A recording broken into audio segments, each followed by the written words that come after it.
Hey, it's another episode of Indie Author Blueprint, and today I'm starting a mini-series talking about book covers.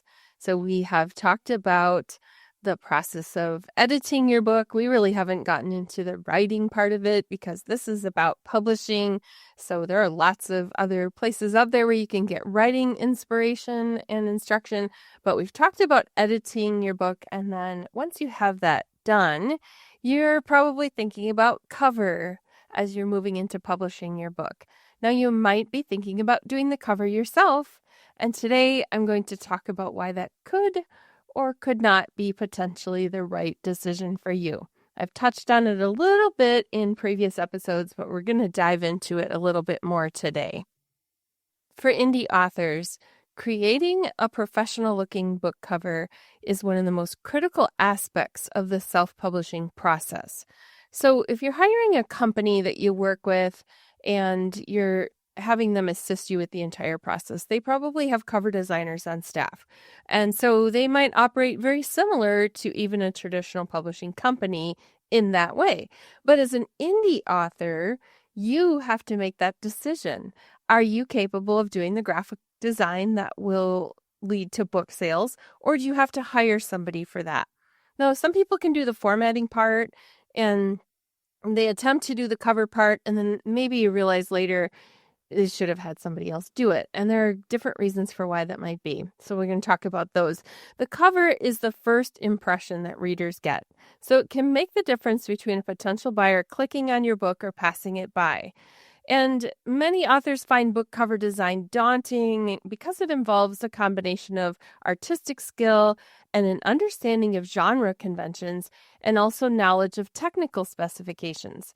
So you need to not only have a good eye, because there are people who are really good at art or good at illustrating and they have the skills to do the graphic design, but then they also need to understand how to make something that fits a particular genre when you're looking at books standing up against other ones that are for sale online. And then they also need to know where to go to get those technical specifications for how the book needs to be laid out to get it accepted by whatever publishing platform you're using. Now, if you don't do that technical part right, then it gets rejected. It has to go back to your designer and you have to continue to work on it. And this is where I've seen some indie authors get frustrated. One, they try to do it themselves and they don't either understand design or they don't understand the technical specifications and they get really frustrated. And oftentimes online, I see them blame the platforms. And I want to tell you, it's rarely the platform. Yes, there are technical times when KDP is down or Ingram Spark isn't working right. Yes, that does happen. But generally what I'm seeing people struggle with is they don't know how to get the book formatted in such a way that it works for any kind of publishing. That means understanding color profiles and all of that too. So you want to have a book that's going to stand out and look as if it was published with the same quality of any other book that's traditionally published out there in the market. And so this is why this is daunting, because there are specific skills for this. Now, I'm one of those people who understands the principles of design, who is able to do the technical parts and does it myself. And I also work with clients who do who publish their books and they hire me as their cover designer. So I understand those processes, and I know that I'm not saying there's nobody out there who understands it, because there are a lot of people out there who do understand all of those things, including the book industry. Many of them work for traditional publishing companies, or many of them are freelancers that work doing covers and stuff like that on the side. So I'm just one of many people who do this. And you who is listening might be somebody who also has all of those skills. I'm going to tell you, though, that most of the authors that I meet don't have all of those things. And so they might have the design parts. And so one thing that works really well for somebody who has great design skills is to get some direction from somebody who understands the publishing industry, and maybe you make the art. And so I have some clients who've given me photographs to work with. Sometimes that's a struggle because they aren't the best photographs to work with. But I also have had some clients who give me professional art, who they've drawn it or they have painted it or they have photographed, and So they've given me this piece of art that then I can take the next step. And so there are ways that if you have those skills, you can still be involved in the process as being part of the cover designer. So it's important for you to understand what skills you have and what skills you lack, and then you can go from there. Now, why does a book cover matter? Your book cover is more than just an image on the front of the book. It's actually a marketing tool. In this crowded marketplace of self-published books that are standing up against traditionally published books, your cover needs to communicate the genre, the tone, the content of the book at a glance. Readers often make split-second decisions based solely on the cover, and an amateurish or poorly designed cover can signal that the book itself lacks quality, even if the writing is excellent. Now, I made a mistake on my first book, and I haven't even changed it because it's been over a decade and the book is still selling well, and I've just left it alone. But if I could do it differently, even though it was professionally designed and I loved the artwork, it doesn't say what the book is about. It doesn't say that there's humor in the book. It's very pretty, but it doesn't let you know there's something in that book that has a flavor, a specific tone. And so I would do it differently and convey it in a different way. But anyway, I learned from my mistakes, and that's why I'm here teaching you.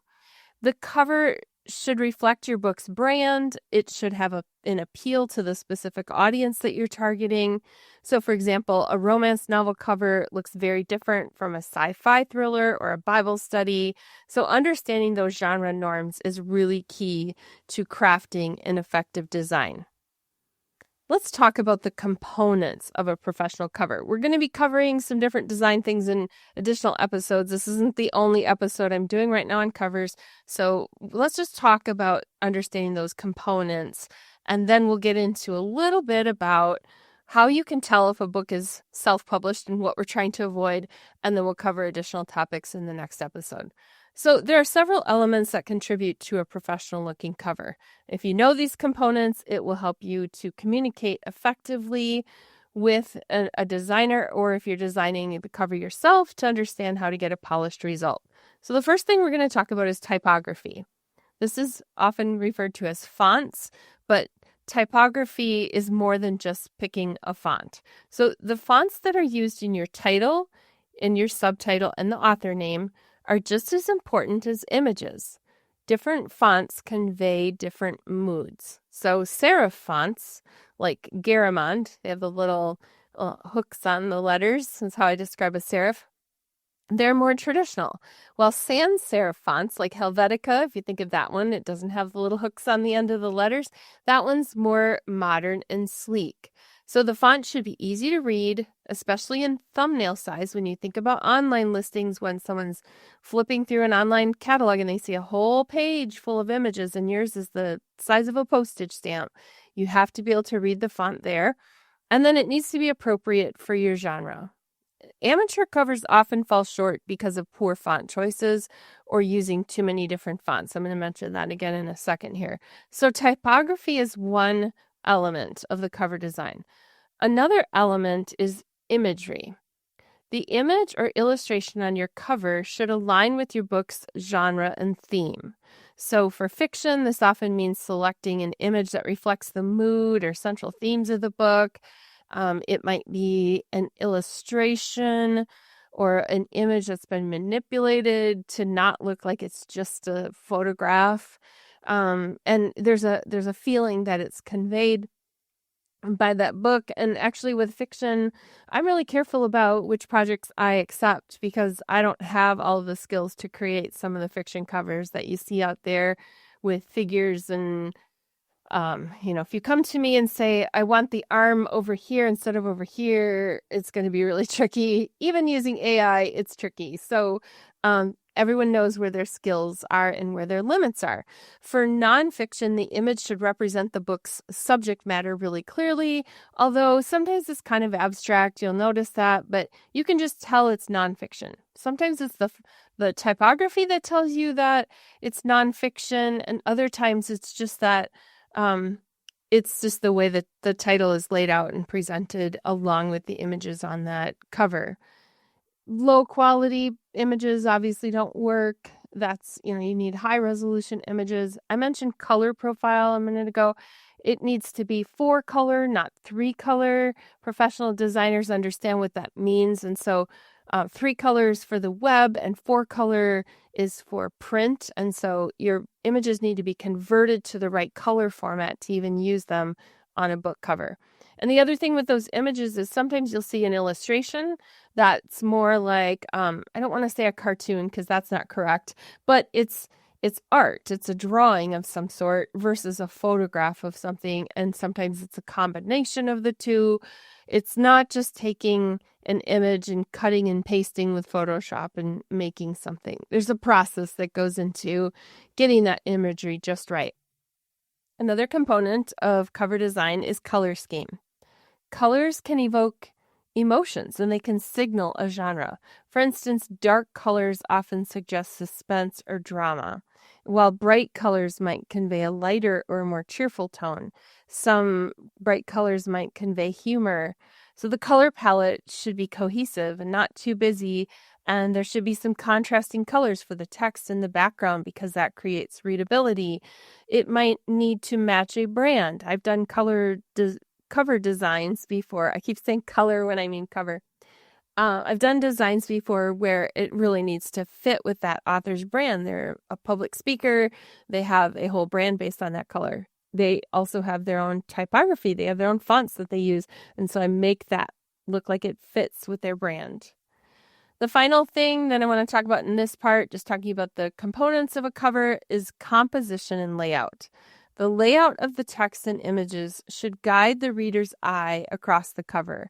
So if your cover is cluttered and has too much text or really poorly balanced composition, it can confuse potential buyers. I've seen some that are done by the author themselves where all the fonts are the same size and I can't tell, is that the title or the subtitle, and why does it look like there's 3 subtitles, and I just can't figure out. It's cluttered, there's too much text, the composition doesn't clearly tell me that's the title, that's the subtitle, the author's name can be at the top, it can be at the bottom, but all of that has to fit together in such a way that it has a pleasing composition and layout for the eye.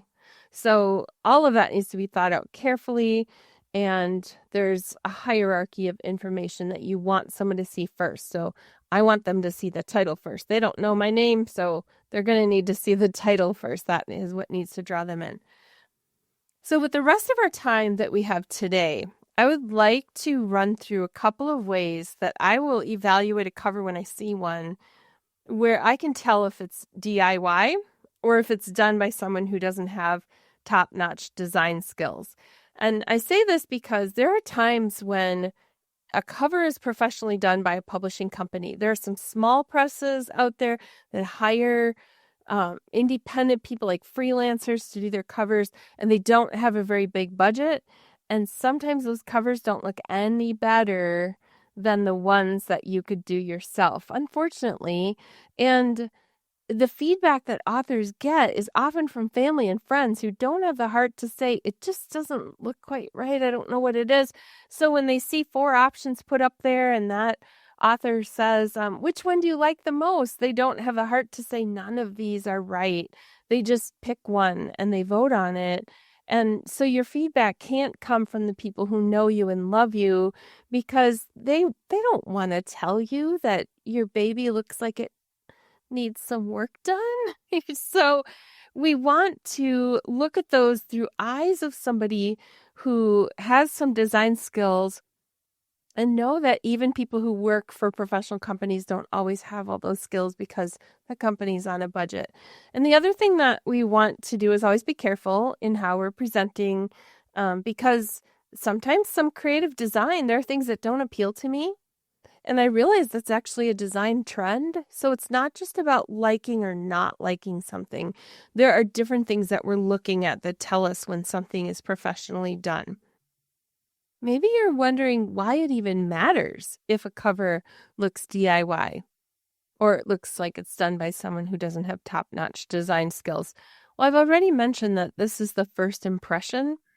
And so you want your book to have a good first impression. And if the first impression is the person cut corners, this was not professionally done, the reader doesn't always know how to put into words why they're getting that sense. That's the thing. Like, if the reader themselves is not a professional designer, they might think it's okay or not too bad, but they might have a sense of like something's different, but I don't know how to articulate what's different.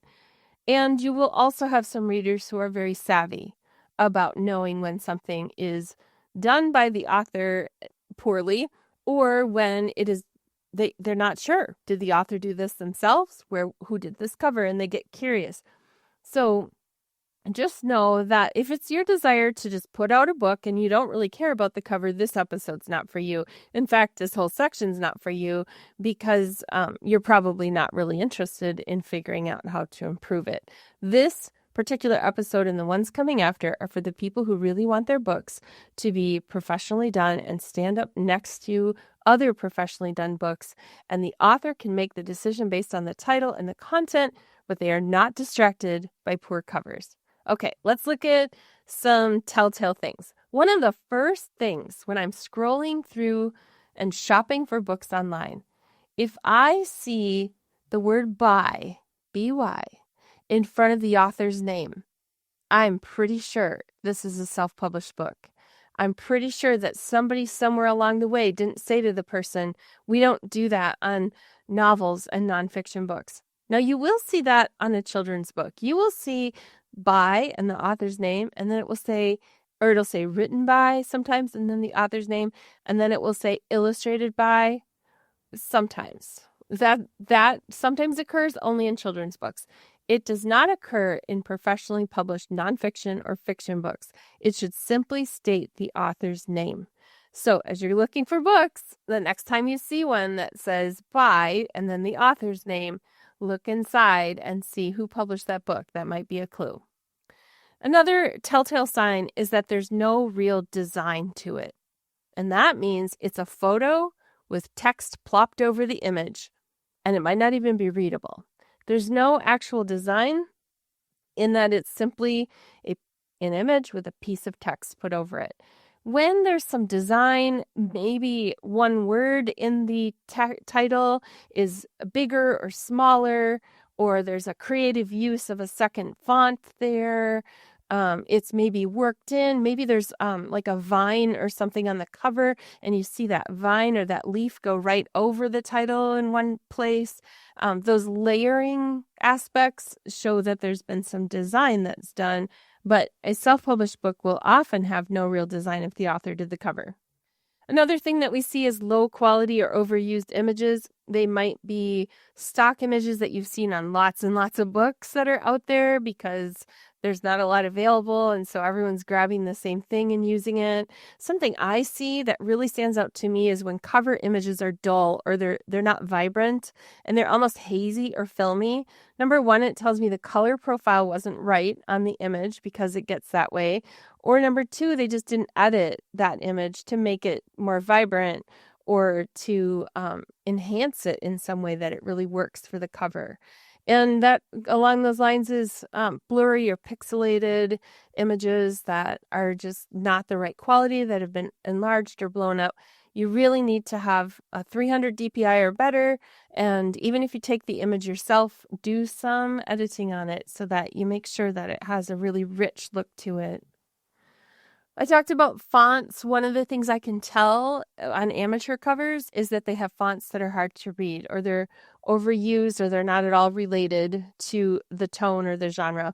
One example is Comic Sans, which most designers will giggle a little bit when you hear when you say Comic Sans, because they don't use that for book covers. But let's say you did a thriller and you had Comic Sans for the font. The two just don't fit. You're giving a cheerful, kind of a lighthearted representation by the font, but then that doesn't reflect the content. The other thing that goes along with poor font choices is when you see more than two fonts on a cover.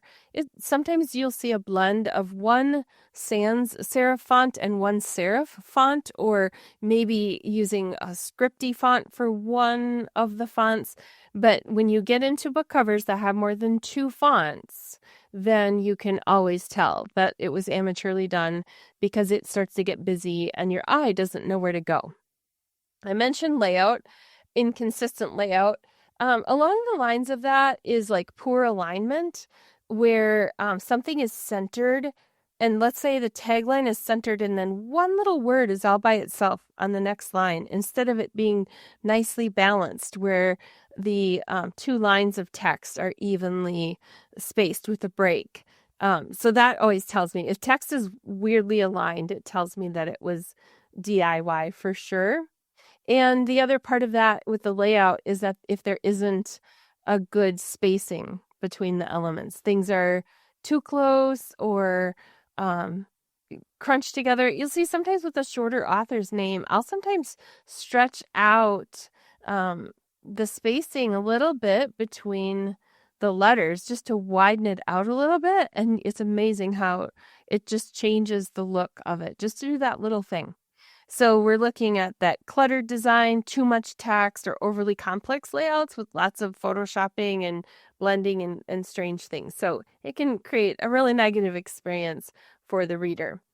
Along that line is, like I said a little bit earlier, no visual hierarchy. I can usually tell just based on font sizes and where the images are, it doesn't draw my eye to the right place.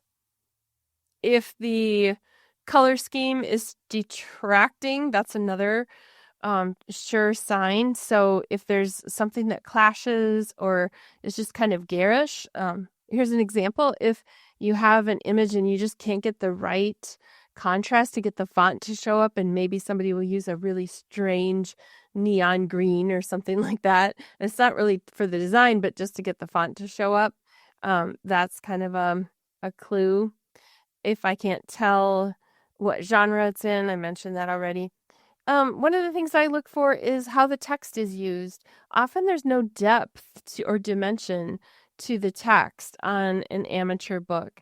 So maybe there's some drop shadow to try to get the text to stand out, but there's not like sculpting or anything on the text, like maybe making it look metallic for some. Of course, don't get cheesy and overdone on that, but I'm just saying it might fit on some places.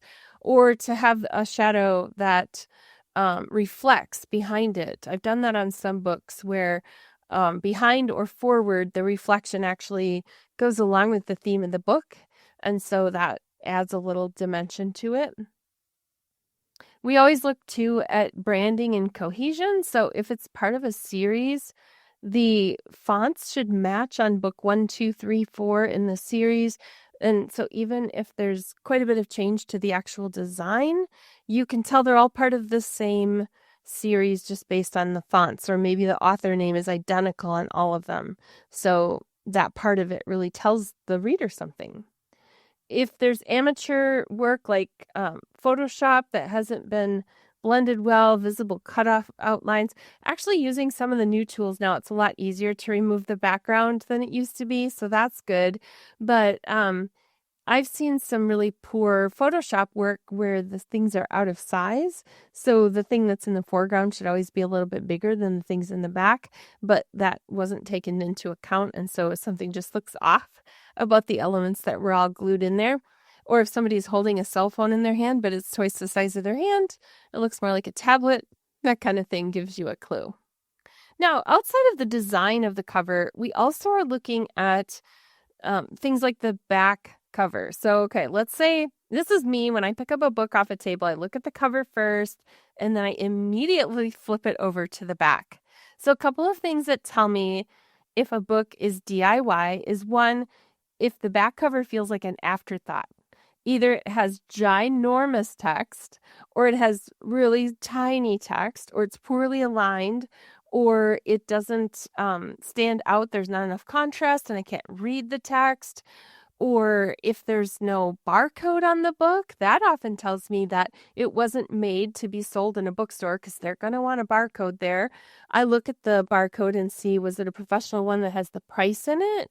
Or is it one that looks like it was just there for sales on one site? Like you can get a free one on KDP, but then that doesn't work in some of the other places. I look at the author blurbs and I look at like your bio there, your author bio, and I read that and I look at it. Is it written in the first person? Well, that's not how they're done. They're written in the third person about the author. So if it's in the first person, I am I can tell that it's DIY, self-published. Let's see. Another one is if the back cover copy, so the description of the book, if it's focused on the author and not on the story or what's in it for the reader.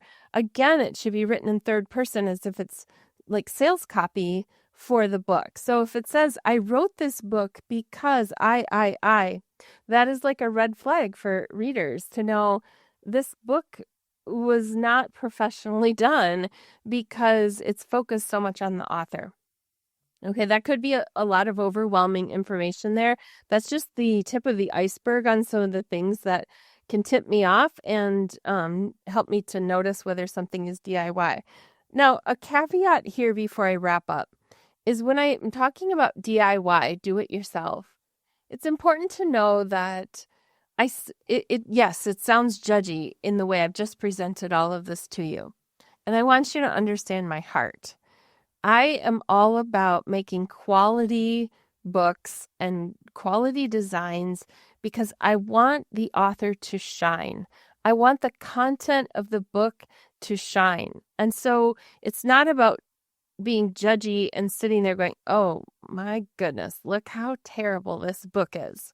It isn't that at all. It's really about knowing that you have put all of this work into writing this book. It has taken you months, maybe years to write this book.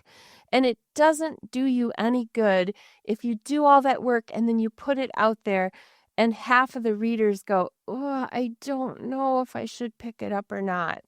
You want someone to go to pick it up, hold it in their hands, flip it over and look in the back side of the book and say, I have to have this book. So that's my motive with this, is helping you as the author really shine and have those readers see all the work that you put into it. So that's why we don't take shortcuts. It's all about giving the reader a good experience and just showing them this book is for you. I made this for you. We want it to feel special, like we just placed a gift in their hands and they're happy to receive it. So this is our gift to the reader.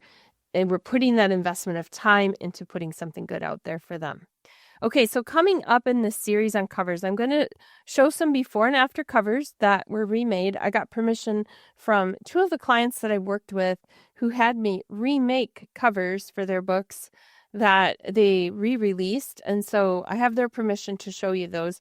I do really want to have some questions from you. So if you have a cover that you'd like to give me permission to show a photograph here on Substack and to get some input from people, get some feedback to say, does this look professional or does this look like it needs some polishing up? So I'm open to that if you have a cover that you'd like, or if you have one that you are thinking about redoing and you're like, I just don't know, should I redo this cover? Definitely reach out to me because I would love to feature that too. And I won't do it without your permission. I'm not going to just pull covers off the internet and say, oh, look at this terrible cover, it needs to be updated. Not at all.